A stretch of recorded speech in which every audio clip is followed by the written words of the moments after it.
Here we go. Welcome to episode 2 of The Huddle, our new show on the Blue Bombers YouTube page. I'm your host, Ed Tait of BlueBombers.com. We're joined by a guy who could run for mayor in this town, Chris Streveler. Man, it's good to have you back in the It's building, so good man. to see you, Ed. Seriously. Right on, man. Right on. Hey, so listen, we did our first show. It was on the first day of free agency. We had Derek Taylor, the voice of the Bombers, in here to break down all the comings and goings in the league. When we have a player on, we're going to start off with some rapid-fire questions, kind of to break the ice a little bit here. Let's do it. Break the ice. So you're kind of the guinea pig here because you're the first player we've had on. So here's one from me, first of all. You're stranded on a desert island. Yep. You could listen to one artist for eternity. Who would it be?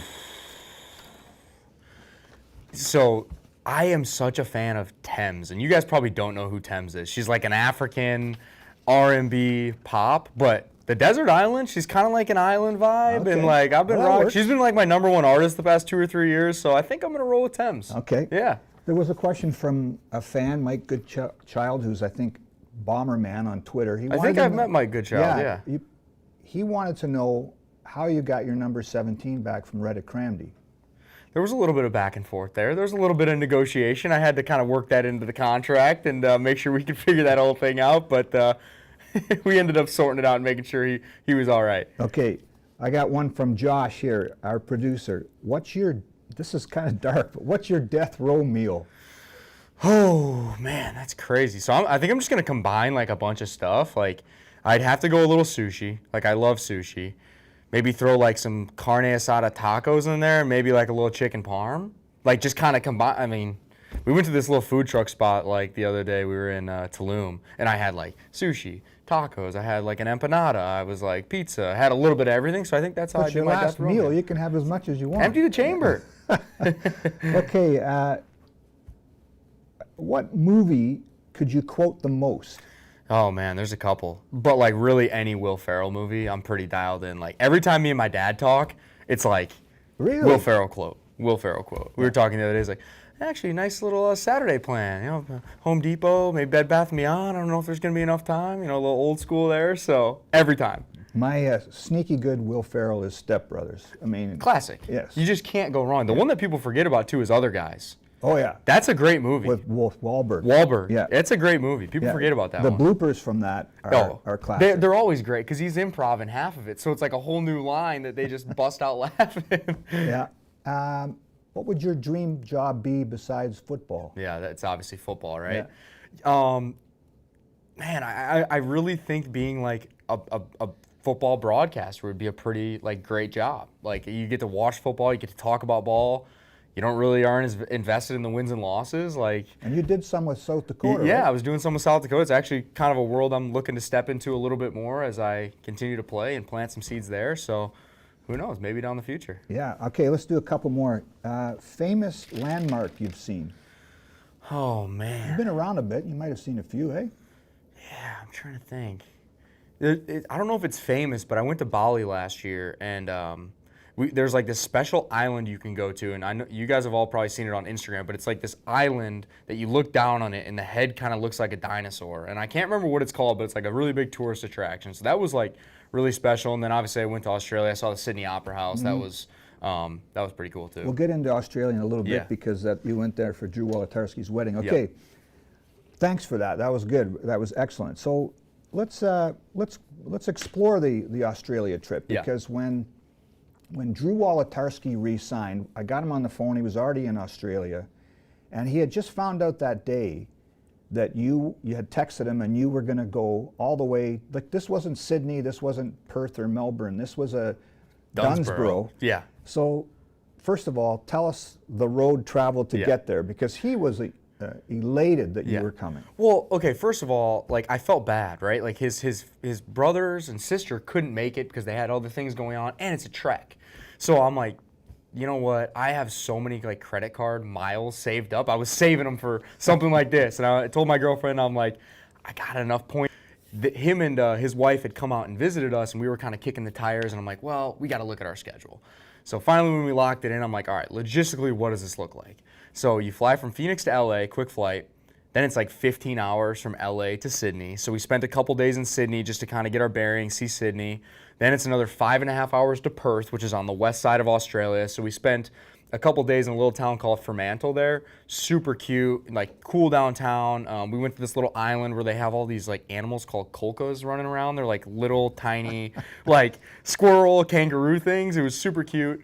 And then from there, we rented a car and drove about 3 hours south to Dunsborough. So the journey to get there, it's like a full 24 hours of travel, not to mention the 2 days you lose going there. Right. But I will say, when you talk to Wally again, you got to talk to him about it. Dunsborough, the most beautiful place, and some of the best people. We met some amazing, amazing people, and the beaches are pristine, and there's like no one there because it's so hard to get to. So, like, I would love to go back there. I don't know time-wise if it's possible, but I mean, so glad we went. Beautiful, beautiful wedding, and obviously it's pretty well documented the love I have for Wally. You know, I'm traveling all the way across the world to go to his wedding, man. That's a guy that I love, and we're locked in for life. I think I saw some Instagram pictures.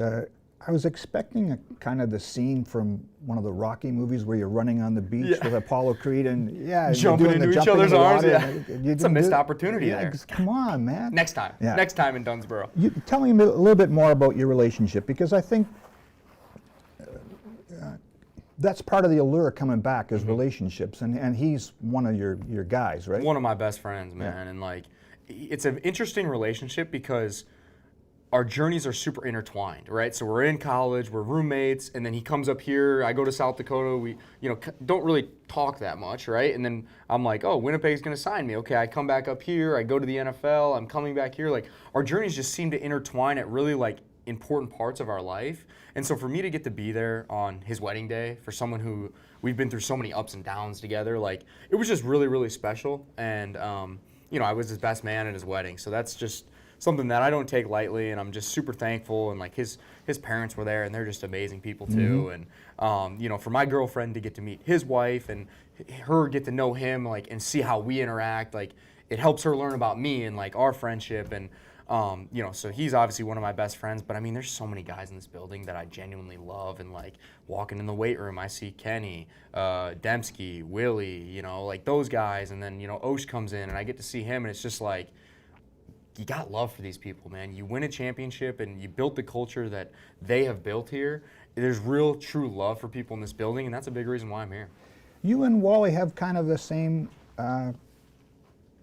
approach to life or personality. I can remember one of the first road trips we ever went on was in 2018, I guess, right? We were going to Hamilton, and we were on a bus. Yeah. And you and Wally had never been to Hamilton before, and you're kind of taking it all in like kids. It was like, oh, it looks like Pittsburgh, and you kind of feed off each other. And he talked about the energy you'll bring back to the team, and I think you guys feed off each other, don't you? Well, we do, and like when we go, we just start like bouncing and bouncing off each other, and that was cool because I remember the week before that was Montreal. That was our first road game, and I remember I was starting, so they gave me my own room. And I got there, and I'm like, I don't really want my own room. Like, can I just room with my guy? And they had him room with Medi. So I hit up Medi. I'm like, do you want your own room? Like, I'll just room with Wally. And so we would room together on every road trip after that. And so that's just kind of how that started. We always go out to eat, and that's like my brother. You know what I mean? We've grown up together, and so we do bounce off each other. And it's funny too. Like when I get back, so many people have mentioned like energy to me, and I'm so happy that they do, because that's the impression I want to give people is I'm a high energy guy. I have passion for the game, and I play the game a certain way. I don't play the game like a lot of other quarterbacks. I play it with a certain intensity and passion, and I'm just so glad that people can feel that and feel that that's what I'm bringing to this team, because that's what I want to bring. I want to bring some fresh energy, some excitement, and that's my style of leadership, is a high energy guy that's passionate, that works hard, and that's how I try to lift others around me up to elevate their game. And I'm just so happy that people are recognizing that about me and seeing that that's what I'm going to bring to this team. Josh, we're going to go at least one more segment before we take a break, right? Okay, cool. Yes, sir. Let's talk about, I was just thinking about this. The last game you played was for here was the 2019 Grey Cup. Yeah. That's almost 5 years ago 5 years. now. I said that to Osh. He goes, has it been 5 years? I go, 2019. And so let's kind of rattle through this. After 2019, Arizona, Baltimore, right? Miami. Yep. Greatest preseason ever with the New York Jets. Some have said. Yeah. Then you got your thumb hurt last year Yep. in the Hall of Fame game, Yep. right? Dislocated my thumb. Yeah, throwing hand, right? Yep. And then most recently, before recommitting here, was with the Bears, right? Kind of a quick... I had a workout with the 49ers and the Bears. Okay. Yeah. So, that's a lot of road traveled, right? I mean... It's a journey, man. Yeah. And, like, everyone wants to, like, put their finger on, like, well, how have you gotten better? Like, what's different about you? And I'm like, look at where I've been. Look at what has happened to me. That tells you how much growth has had. Like, I've been cut 5 times in 5 years. I've been on 4 different teams in 5 years. I've been sitting at home. Like, if you can't see the amount of growth that can happen in that time through that type of adversity, then you don't understand what I'm about, and that's okay.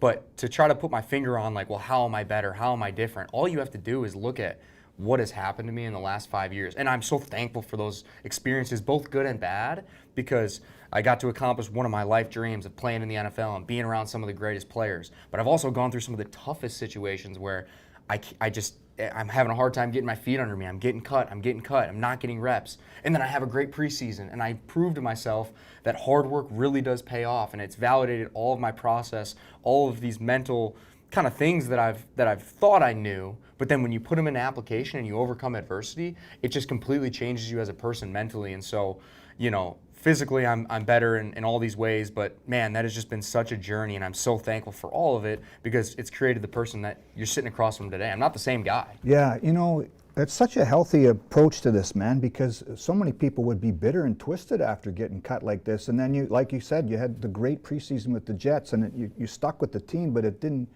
lead you to a whole lot of games played, right? Yeah. So you got to have that in you to get up every morning and saying, I'm going to attack today. I'm not going to be pissy and moany about what's just happened, right? So, and you know what it is, Ed? It's like when I go to bed, no matter how that plays out, I need to be able to look in the mirror and say, like, I was my best self today.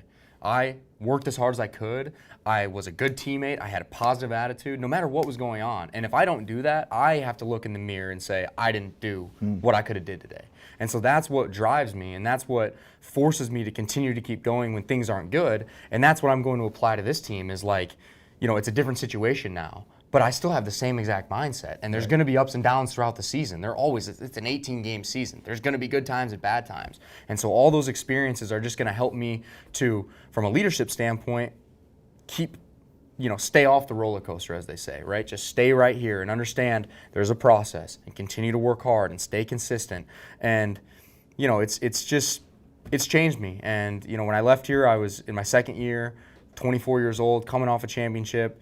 Now I'm coming back, I'm 29 years old, going into year 7. And just a much more veteran person in terms of the way that I approach the game and think about things on a daily process, on a daily basis. And I'm just excited to share that with the guys here and share that experience. Yeah, it's interesting, isn't it? You've been around some really, some of the guys who were around, Kyler Murray, Aaron Rodgers, and Lamar Jackson. Tua, Joe Flacco. Yeah. Right.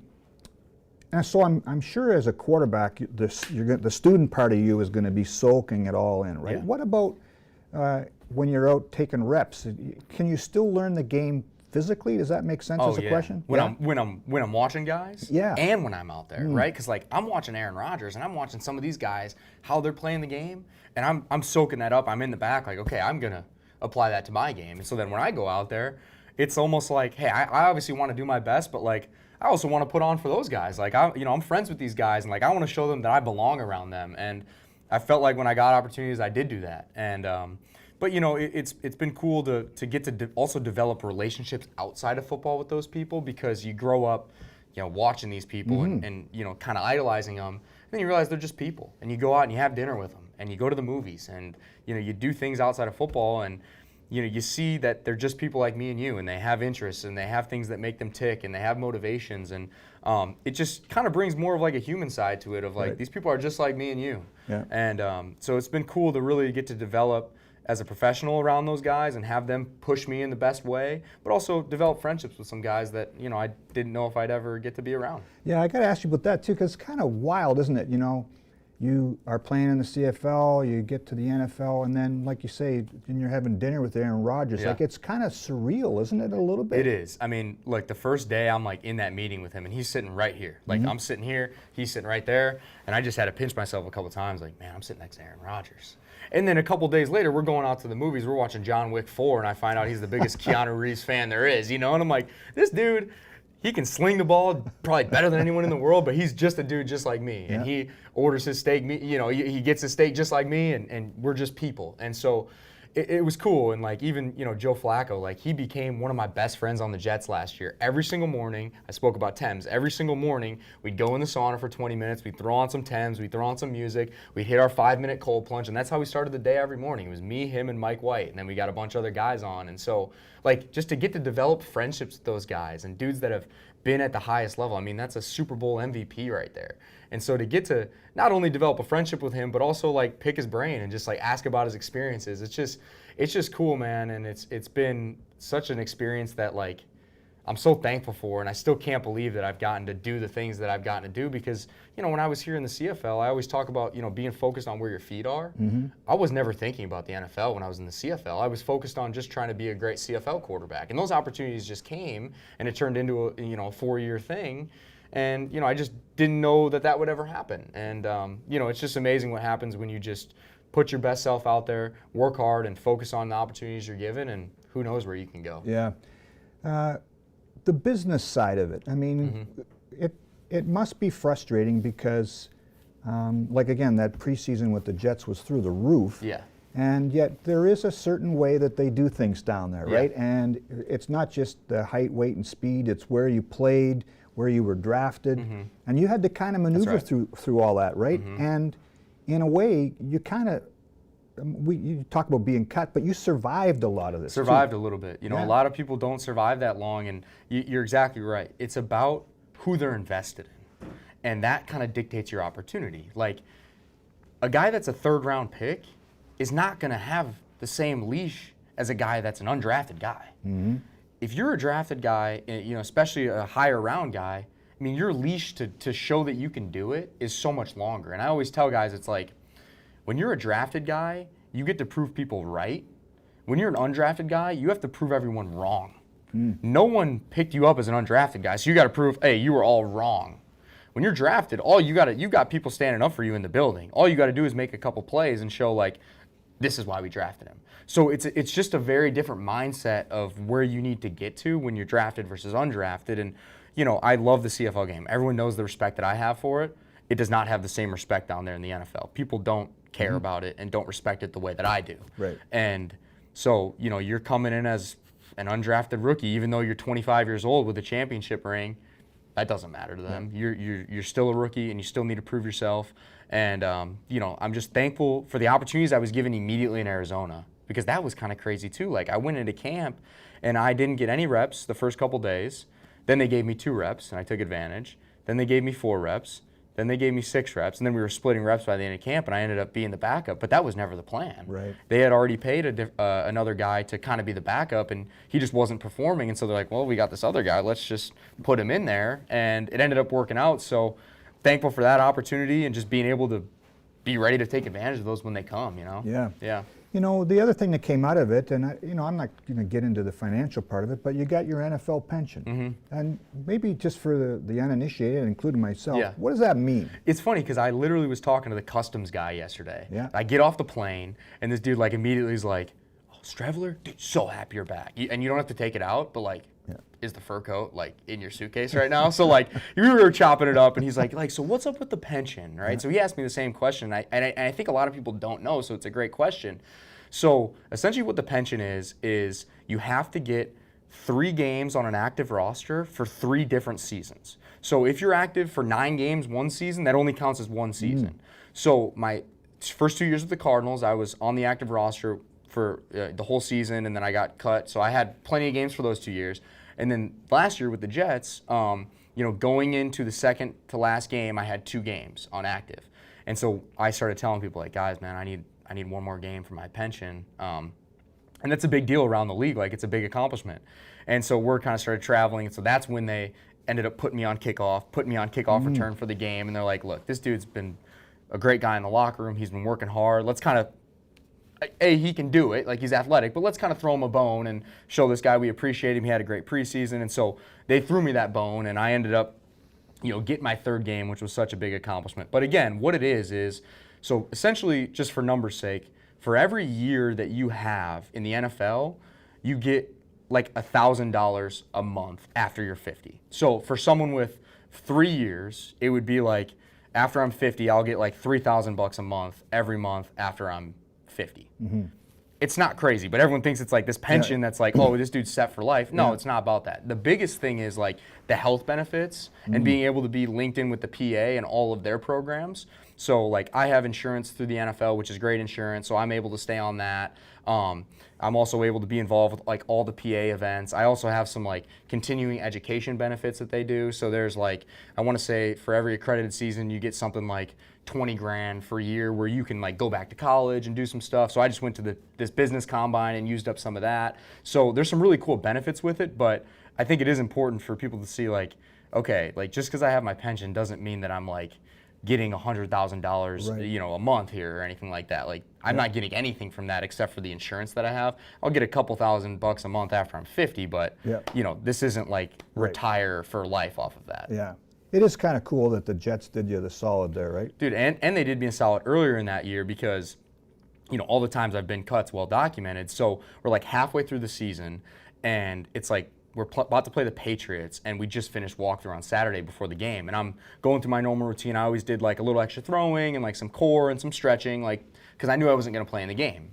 And dude, I get a call from Mike White, one of the other quarterbacks, and he's like, hey, Rob Dodona, Coach Salah's assistant, is looking for you. Like, I don't know what he wants. He, like, sounds panicked. I'm like, been through this before. Yeah. So I hang up. I get a call from Rob right away. He's like, yo, Salah needs to see you in his office. I'm like, here we go, yeah. And keep in mind, my girl literally just moved to New Jersey the day before.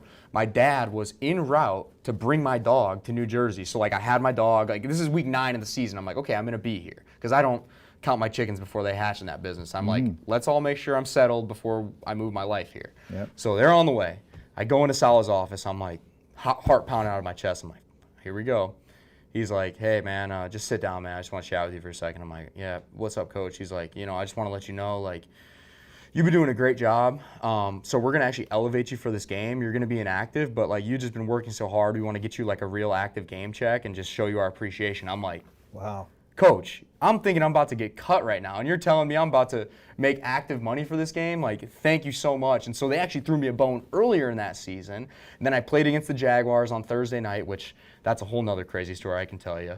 And then they threw me another bone the next week against Seattle. So, I mean, I have appreciation for the Jets. Like, obviously, I wish I could have went back there last season, but again, I don't hold any ill will towards anyone in this business. I know it's a business, and I'm so thankful for those experiences and opportunities they gave me. Yeah. Okay, the Jaguar story. All right, you want to hear the Jaguar story? Yeah, okay, you set it up really well. So, all right, so now it's 2 days before Christmas. We're playing on Thursday night, and for anyone who follows the NFL or sees the NFL, like that's a really quick turnaround because you play on Sunday and now you're playing again on Thursday, so you don't even get to practice. It's like all walkthroughs, quick stuff. So it's Thursday morning before the game. It's like 11 o'clock. We're having our pregame walkthrough. And I'm on practice squad. Like I got elevated a few weeks before that bone I just described. And so I see Mike LaFleur, our offensive coordinator, standing on the sideline. So I just go up to him like, oh, Mike, what's up, man? Like, hey, how we feeling? He's like, oh, good. You ready to go? And I'm just like, oh, hell yeah, like for sure. And he's like, no, are you ready to go? Shows me the paper. At the bottom, it says Strev package. There's like 30 plays. Dude, this is like noon. We play at 7 p.m. and I'm on the practice squad. He's like, yeah, it's supposed to be really bad weather. Like, we're going to like put you out there, just kind of run the ball and do some stuff. I'm like, let's go. Like, I didn't think I was ever going to get to play again. So I'm juiced up, like, and thankfully I had kind of been doing all this extra stuff on the side to stay ready because I wasn't even taking reps in practice as a quarterback because I was the fourth. Reps all go to the second and third string guy. So in practice, I was actually playing scout team safety on defense. I wasn't even getting reps at quarterback. That's crazy. So I find out 7 hours before the game I'm playing. So, like, I'm going through this whole whirlwind of, like I literally cried because I'm like, after everything that happened with Arizona, I've been cut from Baltimore, Arizona, Miami. I didn't think I would ever get to step on a field in a real game. So I'm like, I'm just so emotional and, like, thankful for that opportunity. And so I kind of went through this whirlwind of, like, oh, my God, like, I'm going to get to play again. And then I, like, get to lock in, like, this is my opportunity. Like, I never thought I'd get this again. I just got to go as hard as I can. I don't care what happens. I have 7 hours notice. I just got to go hard.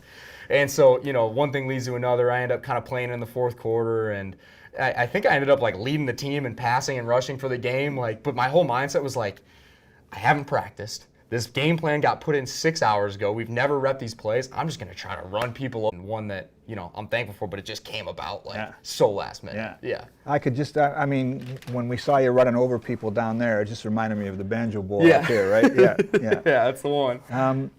Josh, what do we want to take a break here? Are we so the jersey we're just going to roll right through, actually. Okay. So what we're going to do is we're going to give away a jersey to one of the 383 people that are hanging out, chatting, watching. Seems like a good number. It's awesome. Yeah, people sharing the love.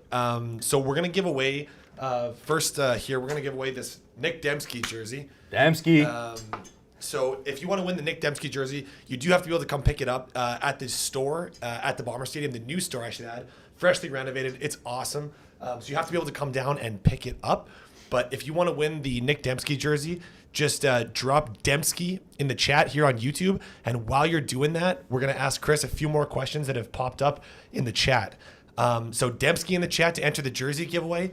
And while we're waiting, we got a fan over here. James Banks wants to know what got you into football in the first place. Why football? Why are you looking into it? Tell us a little bit about when you started and what got you into it. I started playing football in second grade, and it was always football and baseball for me. And like as I got older, like I loved baseball. I was always a good baseball player, but I just couldn't like strike out and go sit in the dugout for 3 innings. Like I needed to go out and just like hit somebody. So as a kid, I was like, I needed to play linebacker, like so I could just run through people. And so that's how like my love for football kind of started. And like I was kind of telling this story to someone the other day of like, even when I first got to high school, my coach was like, dude, you have to chill out. Like my first game on varsity, I was like, first quarter, I like ran a linebacker over. I'm like, let's go, like screaming over him. I'm just wasting all my energy. He's like, dude, you're a quarterback. You got to dial it back. And so that's always been like my natural intensity level. I've had to like dial it way back. But I just love the physical contact of football. So it's still my favorite part of the game to this day. Okay, Josh, what else? That's great. We got another one here. This fan in chat wants to know. Hold on 1 second here. They want to know what your favorite Canadian thing is, whether it's slang, food, anything like that. It's got to just be adding hey on the end of anything. Like, oh, pretty nice day, hey? Like I do that sometimes in America, and they're like, oh yeah, you definitely spent some time in Canada. I'm like, yeah, why not? I also love like going to the lake houses and stuff up here. Like on bye week, I would always try to like get a little Airbnb or whatever and spend that. That's like one of my favorite things about Manitoba. There you go. We were just talking when we were hanging out this morning. We were just talking about Kenora and how he's never been out to Kenora and how he should go check that out. Have you been out there? I got married in Kenora. Did you? Yeah. I've heard from multiple people it's beautiful out there. It's pretty special in the summer. Yeah. Yeah, the population like triples. I think we got a bye week this summer. And plus, if you got connections, there's people famous Hollywood actors and athletes that have mansions on islands there. So that's what he was dial saying it up earlier. And see if you can get on Robert De Niro's place or somebody. I don't know. Should I text Robert De Niro right now? Yeah, I have his number. All those NFL years now, and you know Aaron Rodgers. Isn't he a new father? Like, doesn't he have? Isn't he just in the news for that? He's like 90 years old, just has a newborn. I know. Good for him. Yeah. Okay. Yeah. All right, so we have our winner for the Dembski jersey, and it's Melanie Cox. Hell yeah, Melanie Cox. You won the Nick Dembski jersey, so it'll be waiting for you in the store as soon as we're off the air. So you just got to come down and go see the ticket counter, and they'll have the jersey there for you to pick it up. So congratulations. And we will be giving away another jersey in a little bit here. We got a Streveler jersey to give away or what? We got. I got to check the jersey supply. Right. I sure hope we do. Well, we got to get him to sign a bunch then for later on. Too, Yeah. That's right. And I'm sure this won't be the only time that you're on. I'll be out and about this weekend signing lots of stuff. So cool. It'll be good. Right on. And that actually is perfect. Thanks for the reminder that we have a signing at the store with Strev on Saturday from 10 to 1. So he'll be signing autographs at the store, meeting fans, shaking Uncle hands. Stan's going to be there too. Saying hi. Yeah. Stan will be there too, Stanley Bryant. So yeah, there will be an autograph signing with them at the store Saturday, and that's 10 to 1 in the new Bomber store. So make sure you show up for that. And then we're going to, like I said, give away another jersey in a little bit here, so stay tuned. And then I have a couple more questions, and then we're going to get back right into it here. Okay. But I have a fan here that wants to know where your favorite place to play on the road was when you were playing down south there. So talk to us a little bit about that. There's two. We were talking with Dan Marino today, right? Not the Dan Marino that everyone else knows. Winnipeg Blue Bombers, Dan Marino. Great name. He's a big Vikings fan, and that was like the one place that really surprised me because I went to the University of Minnesota, and everyone does the skull, and I'm like, oh, this is overhyped. And then I got there, I'm like, this is so sick. The way they start the game with the big horn too. Skull, and then it's dead silent. Skull, and it's just like the place is rocking, and then when there's player runs out of the tunnel, they do like fake snow, so there's like snow all around. They've got the horn. That environment is unbelievable. And then the other cool one, I mean, there's a lot of them. Like I got to play in Pittsburgh for a Ravens-Steelers game. Yeah. That was pretty special. But the other one is like Seattle. Everyone talks about Seattle, how loud it is, and we mentioned when I was on kickoff, that second to last game, I was on the field for opening kickoff against the Seahawks, and that energy was crazy. That had to be the fastest I ran in my life. I was out of my body. But so the Minnesota and Seattle, obviously Steelers versus Ravens was really cool. So I've gotten to have some cool experiences. Right on. So I'll just gonna throw it right back to you guys. Okay. We're gonna roll through for a bit here, and then we'll give away a Streveler jersey in a little bit here. Okay, Nice. just wave your arms when you want to take a break. Yeah, okay, you got Josh? it. Okay, You got it. You mentioned this earlier today. When you walked into the building, I mean, you're fired up right now. You're always fired up. You can probably feel my energy. Yeah, when you walked into the building, and there's some guys working out in the gym. Just take us through that moment and how much it meant to you, because it's like we've walked through it. It's a long road traveled to get back to here. Yeah. But tell me about this morning. It just feels like home. You know, I walked in and like I said it before, this place smells like football. Like it has a smell to me. It has a feel. Like I'm like, I've been here before. It's a comfort level. And I walk in the weight room and there's Strev, what's up? Like we're dapping up. Like it's Who's just in there when you? Dembski, Willie, and Kenny. Yeah. And then obviously Braden, the strength coach. So like those three dudes, and I see them, and then the next person I see as I'm eating my Stella's breakfast. Love me some Stella's. Can we do something? There you go. And then, you know, Osh comes in and I give him a hug. Like it's just people I love, man. And like the excitement and the energy that I'm feeling right now, like it's real now. And I've said that a bunch today, but like when I'm back in Arizona, it's like I'm sitting, you know, in the sunshine under the palm trees and I'm thinking about Winnipeg. It's like, you know, obviously I know what it feels like, but until I really get here and get my mindset and like, all right, this is what it is. You know, I'm back in the building with these people. Now it's real. You know, it's really starting to set in for me, and like my excitement level has gone up like 10 times just being back around these people. You said it feels right because, and it's interesting. You came back for the Banjo Bowl last year, you know, and maybe this was on the horizon as more of a possibility than it had been in years past. But there is, I was talking to you about this before. There is a real value in knowing what you're coming to, as opposed to being the guy that's going around shaking everybody's hands and not sure of the lay of the land or anything, right? Yeah, and we talked about that earlier of just like, it allows me to just come in and be myself. Yeah. I don't have to tell people and show people what I'm about. They know who I am. They know what I'm about. And so it allows me from a leadership perspective to come in and just be myself and feed right into the culture of this team. Yeah. I've got FIFO tatted on me for a reason because I really believe in Did that. you have FIFO tatted on you? Oh, yeah. Yeah. Yeah, there's a bunch of guys that do because I believe in this. And you can ask anybody that was on a team with me in the NFL, I will tell them about FIFO and I'll share to them what it means to me and why it's important. And that's the culture that this building has. And I believe in it to my core. It's about honoring the guys next to you. It's about the team being bigger than yourself. And that's what I'm about. Just football is a team game. It's the best team game in the world. That's why I love it. That's why I love this building. That's why I love Osh and the leaders on this team. And that's why I'm excited to just kind of fit right back in because they know what I'm about and they know that I'm already bought into this culture. You don't got to sell me on anything. I'll be able to help facilitate what they've already got going here. Yeah. So if I'm another CFL team, before you decided to come back here, and I'm calling you up, I know all this. I know that how bought in you are to this. How could I possibly have sold you on going somewhere else if I'm a rival CFL team? I mean, it's what's the opportunity look like, right? Yeah. You know, it's Okay. different everywhere. And Yeah. so different opportunities, different situations. And it's not to say that there aren't other strong cultures in the CFL. Like we all know I have a place in my heart for Winnipeg, but there's other great people in the CFL as well too. And it's not to say that I couldn't bring my mindset to another team and help change that. Of course, I always wanted to be in Winnipeg. Like everyone knows that. Every team knows that. But of course, I had to do my due diligence and just talk to other teams, see what else was out there. But I mean, once I got into it, I'm like, yeah, I'm coming back to Winnipeg. Like, this is the place I want to be. Again, I know what this culture is. There's no other head coach I'd rather play for, NFL or CFL, than the guy a couple doors down. And so it just made too much sense.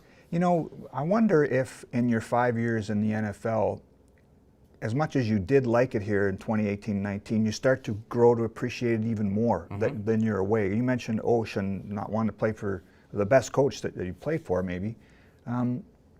You probably appreciate it more when you're removed from it in a way, right? Yeah, I do. And, you know, like specifically talking about Osh, it's like, it's really important for me to have coaches that have played the game. And like Osh he played in this league for what, 20 years? Like, he knows what it takes to win championships as a player. He knows what that mentality's like. He knows what the grind is like.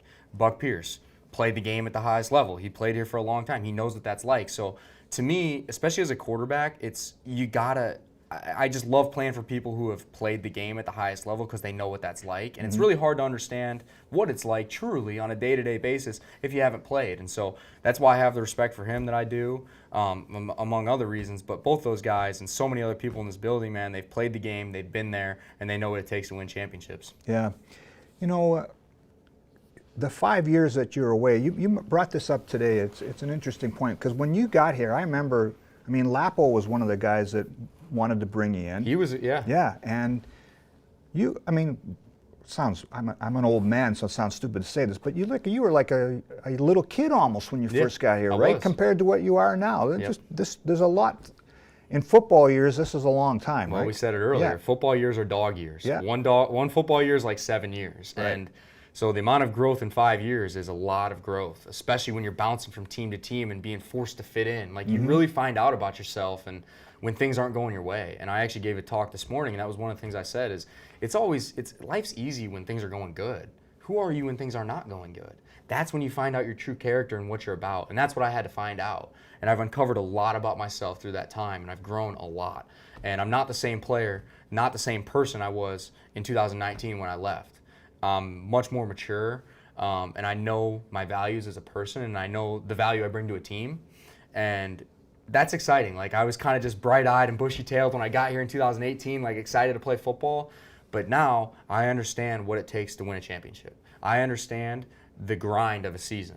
And that's something you just can't really put a value on unless you've been there and you've had that experience. And I do now. And so again, I'm just excited to bring that new experience and knowledge and mindset to this team and share it with everybody, the leaders, the rookies, the coaches, like everything that I've been able to soak up and grow with. I'm just excited to integrate that into this team and help us win football games. Yeah. We're going to look ahead now to this season a little bit, and that's a really interesting point because when you were here the first time as a rookie, and I mean, we've talked about this too, when you re-signed, you come into camp, Darian Durant retires, Matt Nichols gets hurt, and you're starting the first game of the year. That seems like that was crazy. Light years away.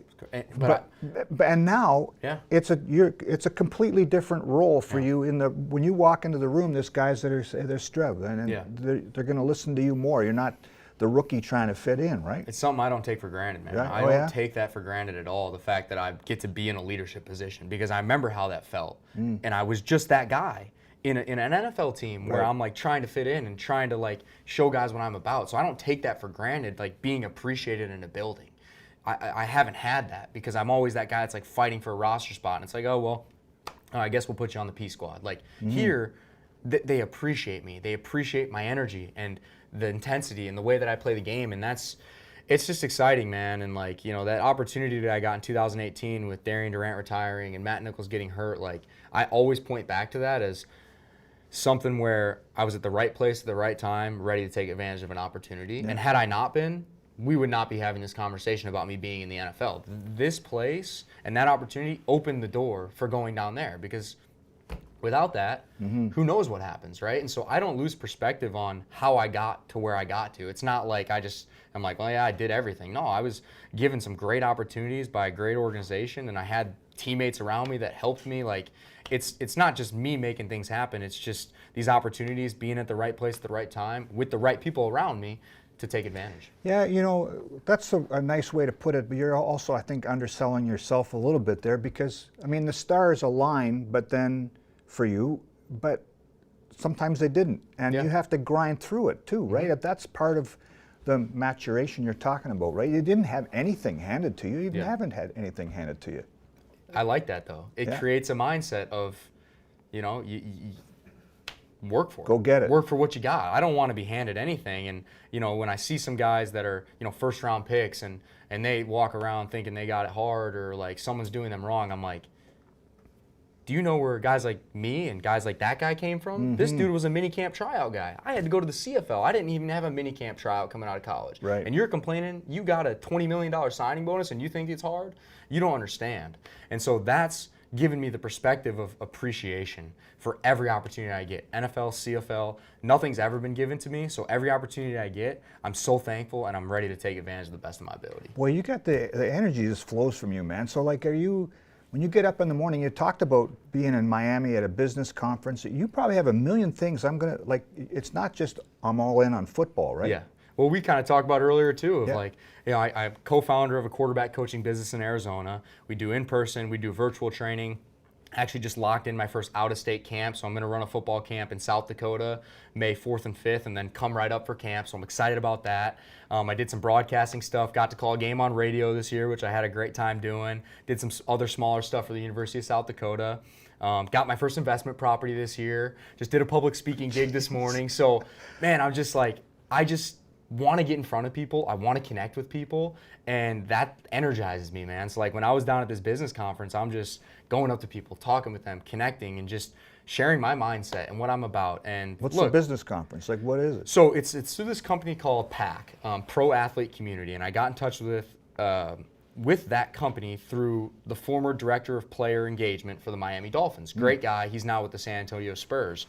And he's like, hey, we have this opportunity. It's essentially 3 or 4 days of just putting NFL players in front of really successful business people who want to give you the information and knowledge and connect with you and help you kind of plant seeds in the other areas of life. So talked a ton of real estate, talked leadership, organization, public speaking. Like I got to connect with people in literally every area of my life that I'm trying to elevate outside of football. And so that's been like super energizing for me because it's the first time where I've been like excited for life outside of football. It's always been football.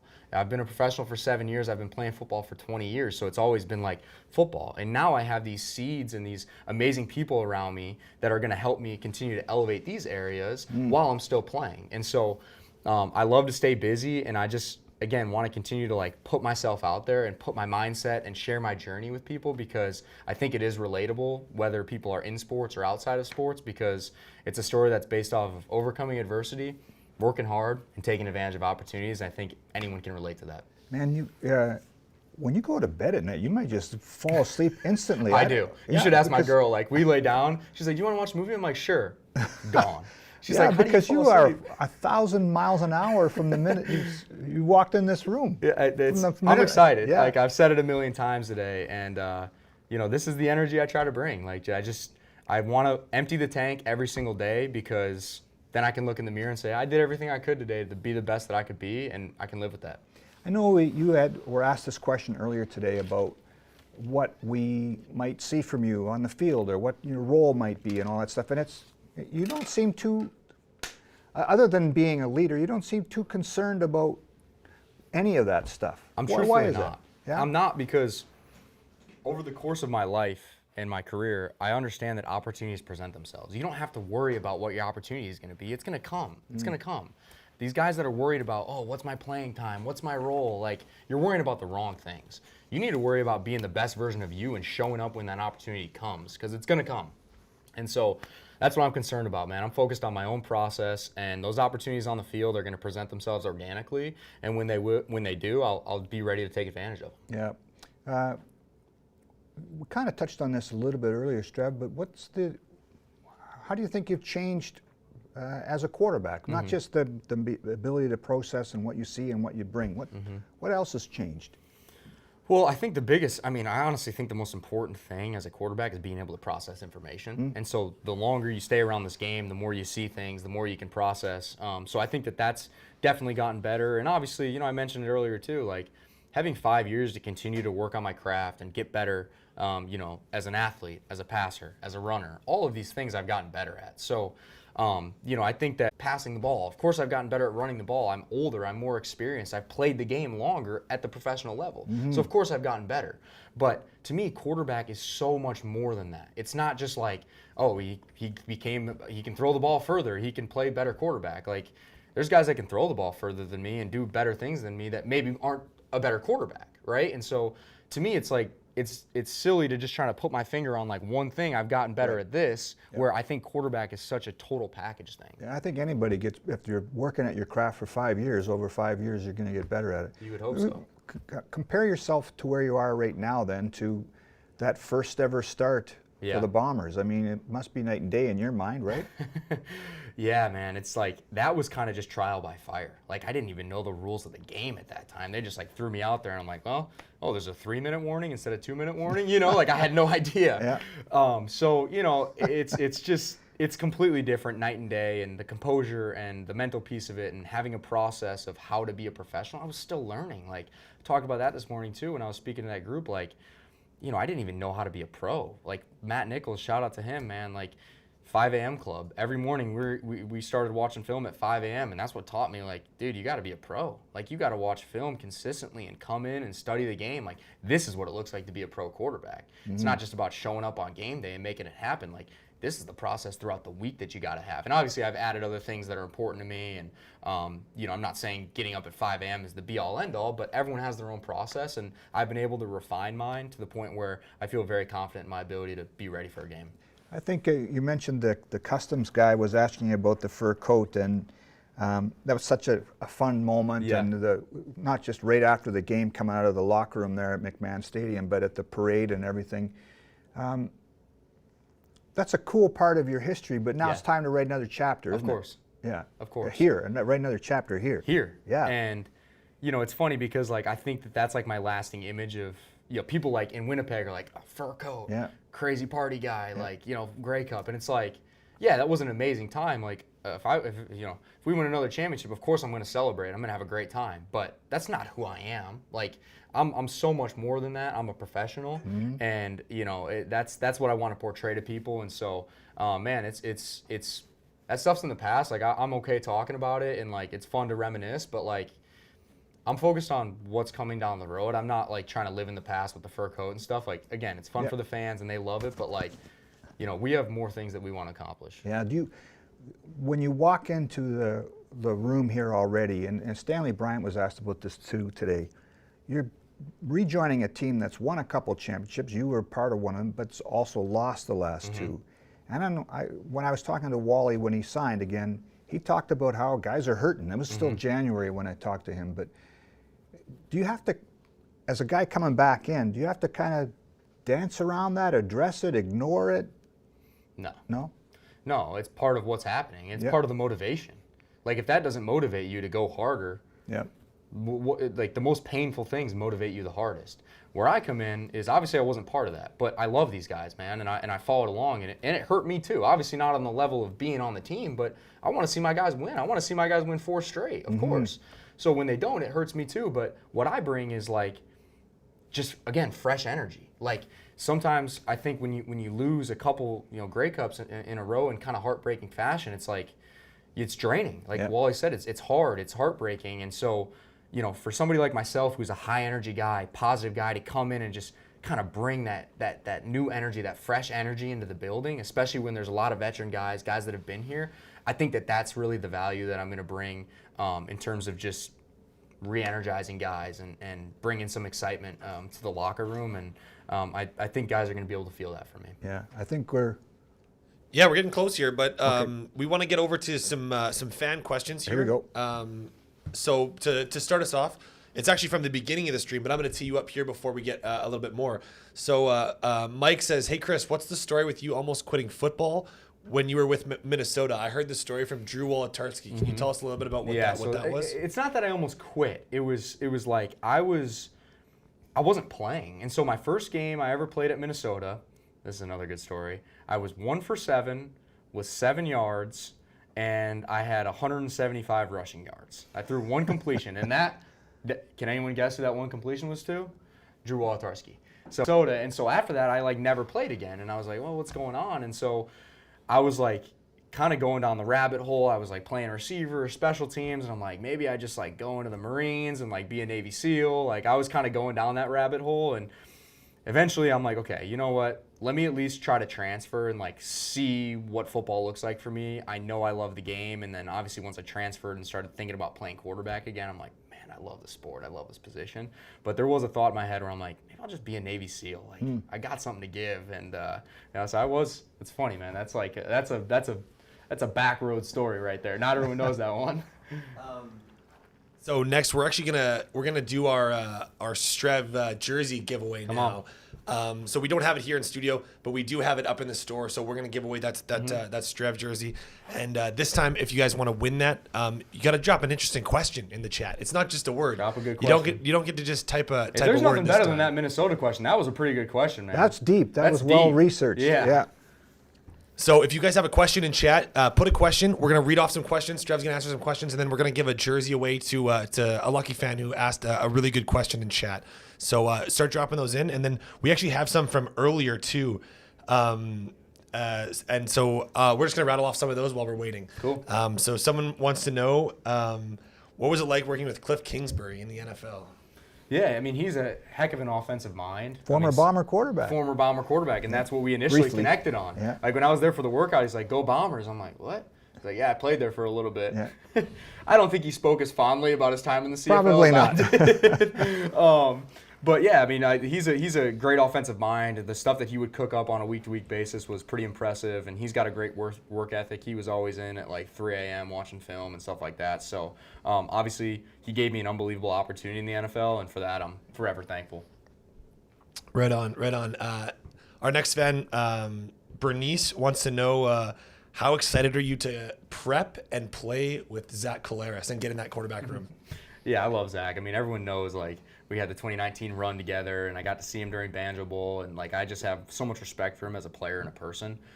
So I'm excited to just get in the room with him and just see what we can cook up, you know, with the experience that I'm bringing from the last 5 years, and obviously him being a legend in the CFL and, you know, multiple-time MOP. Like, I'm just really excited to see the creative stuff we can come up with and cook up this year. I remember 2019 during the run, you were banged up, man. And I remember after the Western final, or maybe it was after the Calgary game, the Calgary Western semifinal win, I think Zach said you're the toughest guy he's ever played with. And that was partly because of what you were going through to get just on the field, right? I had the broken ankle. Yeah. And, you know, but again, that's what my teammates, like, I want them to know that about me, that, like, I will put my body on the line for my teammates and trying to win games. And what's sometimes lost on that, too, is the NFL was starting to sniff around, right? And you were kind of risking that opportunity by playing hurt. Yeah, my agent was not happy that I'm like, dude, I'm going to play. Because he had told me a few weeks before that NFL teams were looking at me and I was going to have workouts. And I was like, you know what, man?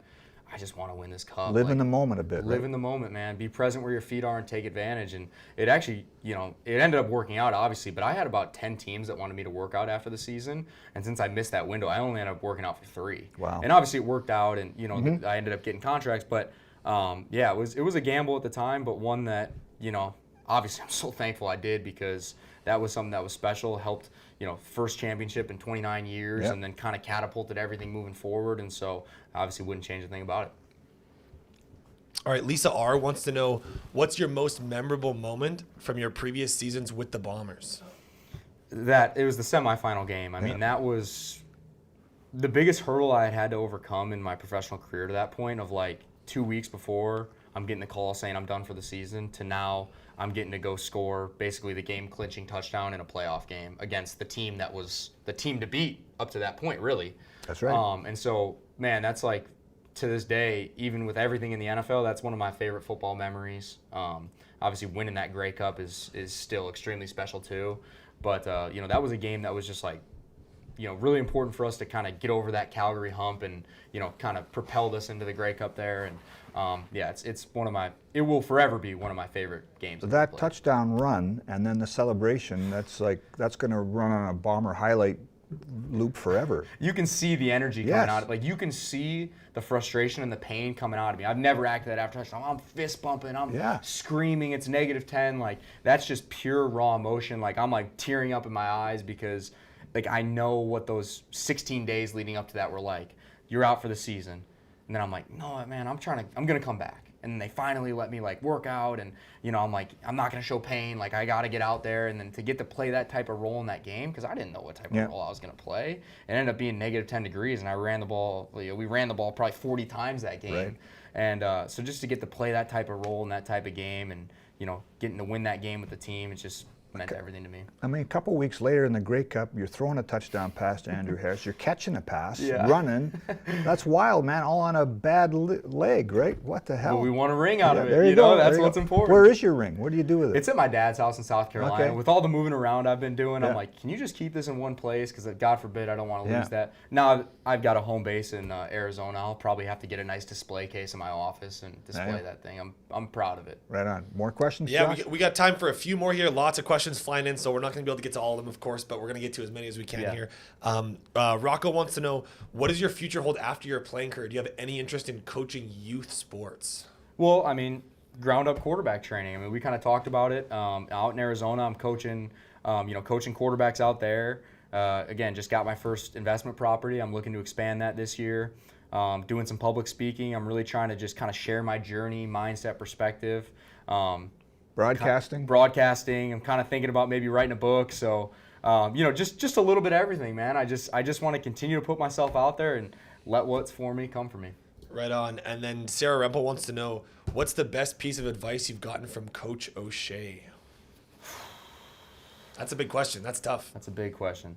I don't know if there's like a specific conversation we've had, but like I always remember, I can't remember if it was my first or second year there, but he would give out these T-shirts that said honor on them. And it's just like this basic white Gildan tee. Like, it doesn't mean anything.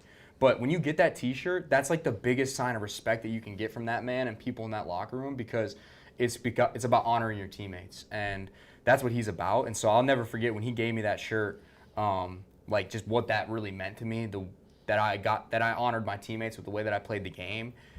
That's the most important thing to me. And so I don't know if that's a piece of advice, but just to get that level of recognition from a man that I respect on that level meant everything to me. That's a cool story, because from the outside we hear about like things like honor and FIFO, and unless you live it, I don't think you understand it. And it's not just something anybody can get T-shirts made up and hand them out, but it really is part of the culture. And I know that sounds cliche to some people, but is it really that much different from some of the other experiences you had? It is, because like in the CFL as opposed to the NFL, you're not dealing with the same amount of money, so it's more about the team to me. You're not allowed to have like these big egos that are getting paid millions and millions of dollars that you just kind of allow it because you have to. Here it's like no one's making that much money where you get to put up with a massive like cancer in the locker room. Right. It's about the team, it's about the culture, and I mean the honor shirt, like it still hangs in my closet, and I'm notorious for telling the same story over and over again. So I probably told my girlfriend that story 10 times. Like she's like, "Oh, what's up with this shirt?" I'm like, "The honor shirt? You think we're putting this one away? This one stays in the closet. It's not moving." I look at this all the time. So it's something that I hold near and dear. I got the FIFO tatted, and it's funny, man. Like even when I went to the Dolphins, they would ask me about it. Everyone always asks me about it. It's like right here. It's bold. Yeah. And they're like, "What's FIFO?" And so I tell them, and I'll FaceTime my buddy River Craycraft or Mike White, and they'll be sitting at a table, and dudes will be like, "Hey, FIFO." I'm like, "I see why y'all are having a good season. You guys are bought into it." So there's something to it. I don't know if Coach O'Shea or the Bombers should trademark that then, because it's somebody all over. Should. Yeah, somebody could be making some money on that. Any more, Josh? Yeah, we got 2 more here. We got Sean wants to know what your best piece of advice for a 10-year-old boy starting to develop a strong interest in football would be.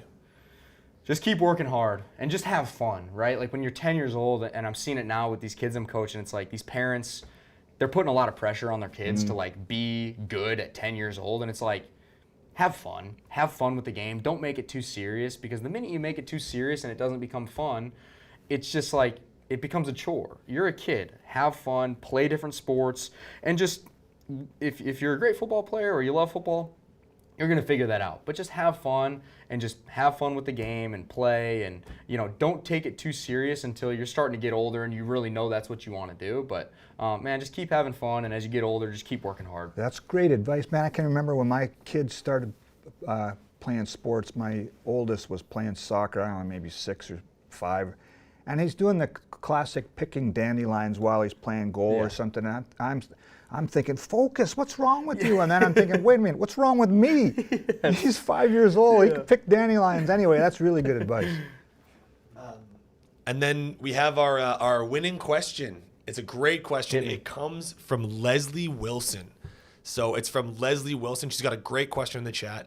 And she says, she's heard you describe Winnipeg as a gritty city and how much respect you have for the city. Did I not say that earlier today? You did. We were talking about this earlier today. Yeah. And she wants to know, as a player and as a person, where do you get your grit from? Wow. What a great question. That's a very good question. I get it from my parents. The way I was raised was all based on just like work hard.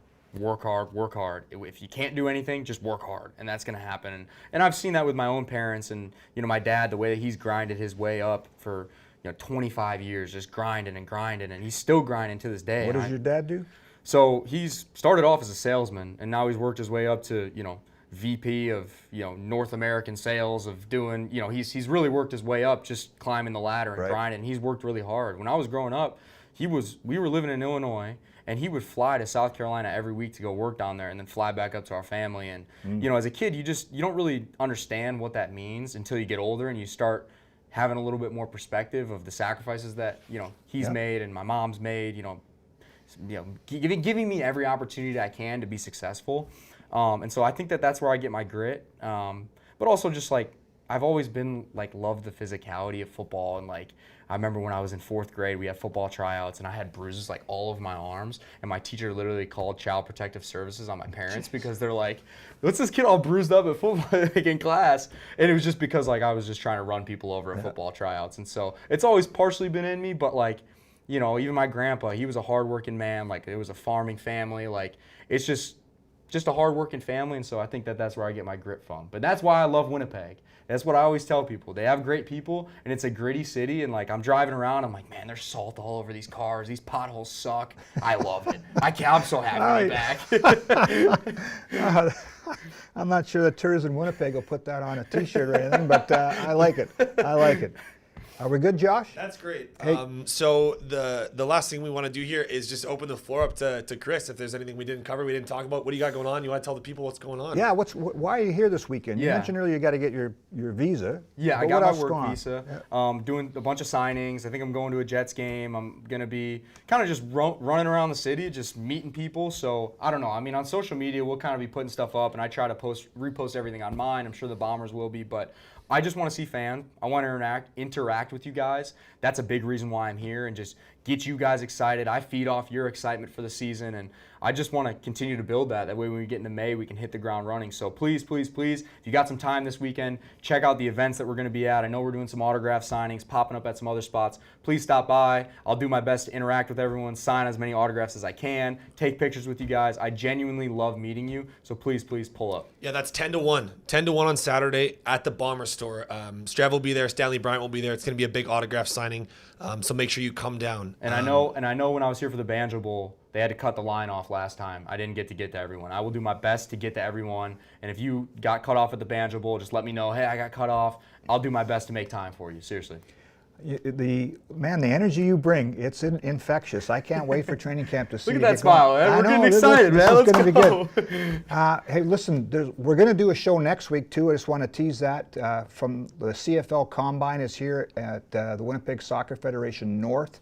So next Thursday at 6 p.m., we'll be joined by Pat Neufeld, who went through the Combine once before. We'll talk about the CFL draft that's coming up. So don't forget to tune into that. If you missed our first episode with Derek Taylor, it's on our Bomber YouTube page. This show will be on the Bomber YouTube page too, so make sure you check it out. We're going to start to do this show more regularly when this regular season starts, but so pleased and pumped to have had Chris here today. It's been a lot of fun, and the time just flew by for me. So always great talking with you. Yeah, right on, Strev. Appreciate all the Bomber fans who tuned in, and keep on watching. Thanks very much for joining us. Go Bombers.